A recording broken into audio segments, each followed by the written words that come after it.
Justice Ghosh commission నివేదికను రద్దు చేయండి, నిబంధనలకు విరుద్ధంగా కమిషన్ ఏర్పాటు, గత ప్రభుత్వాన్ని అప్రతిష్ట పాల్చేసి రాజకీయ వ్యూహం. హైకోర్టులో కేసీఆర్ హరీష్ రావుల పిటిషన్లు. కాళేశ్వరం ప్రాజెక్టుపై జస్టిస్ ఘోష్ కమిషన్ ఇచ్చిన నివేదికను రద్దు చేయాలని మాజీ ముఖ్యమంత్రి కేసీఆర్, మాజీ మంత్రి టి హరీష్ రావులు హైకోర్టులో మంగళవారం వేరువేరుగా పిటిషన్లు దాఖలు చేశారు. కాళేశ్వరం ప్రాజెక్టులో భాగమైన మేడిగడ్డ, అన్నారం, సుందిల్ల బ్యారేజ్ల నిర్మాణంలో అవకతవకలపై న్యాయ విచారణకు జస్టిస్ పిసి ఘోష్ కమిషన్ను నియమిస్తూ 2024 మార్చి 14లో ప్రభుత్వం జారీ చేసిన జీవో 6ను కూడా అందులో సవాల్ చేశారు.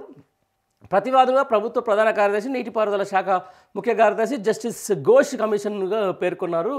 ప్రస్తుతం ఈ పిటిషన్లు హైకోర్టు రిజిస్ట్రీ పరిశీలనలో ఉన్నాయి. ఎలాంటి ఆధారాలు లేకుండా నాటి బీఆర్ఎస్ ప్రభుత్వాన్ని అప్రతిష్ట పాలు చేసే రాజకీయ వ్యూహంతో భాగంగా కమిషన్ నియామకం జరిగిందని నిబంధనలకు విరుద్ధంగా కమిషన్ నివేదిక రూపొందించిన పిటిషన్లలో పేర్కొన్నారు. స్థూలంగా వివరాలు ఇది. నిబంధనల ప్రకారమే నిర్మాణం, కమిషన్ తప్పుడులోకి పట్టించిందని చెప్పేసి కూడా ఒకటి నిజంగా వాస్తవానికి అయితే పీసీ ఘోష్ కమిషన్ సంబంధించిన దాని మీద ఇచ్చిన రిపోర్ట్ ఏదైతే ఉందో ప్రజల ముందుకు మాత్రం ఖచ్చితంగా తీసుకురావాల్సిన అవసరం ఉంది. రైట్, మీ హరీష్ రావు గారు ముందే చెప్తున్నట్టుగా, హరీష్ రావు అన్న కానీ లేకపోతే కేసీఆర్ ముందు నుంచి కూడా విజ్ఞప్తి చేస్తున్నట్టుగా పీసీ ఘోష్ కమిషన్ దాదాపు 660కి పైగా వచ్చినటువంటి నివేదిక పేజీల్లో ఏం రాసింది, ఏం అనేది కూలంకషంగా ఈరోజు ప్రతి ఒక్క పేజీ, ఆ పేజీలో ప్రతి ఒక్క ఆ పేర మళ్ళీ దాని ఏదైతే పీసీ ఘోష్ కమిషన్ సభ్యుల నుంచి మళ్ళీ వాళ్ళ చేతుల నుంచే ఈరోజు ఏదో మండలకు ఇవ్వడమో లేకపోతే ప్రభుత్వం ముందు పెట్టడమో కాదు, ప్రజల ముందు పెట్టాల్సిన అవసరం ఉంటుంది. ఎందుకంటే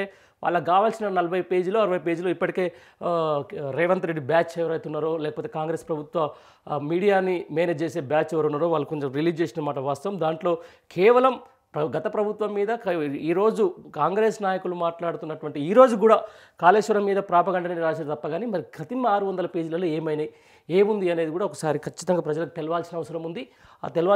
ఆ తర్వాతనే ప్రజల ముందు పెట్టిన తర్వాతనే ఈ కమిషన్కి సంబంధించిన దాని మీద ఏదైతే ఇచ్చిందో దాని మీద పరిశీలించాల్సిన అవసరం ఉంటుంది. వారికి సంబంధించిన చర్యలు కూడా తీసుకోవాల్సిన అవసరం ఉంటుంది.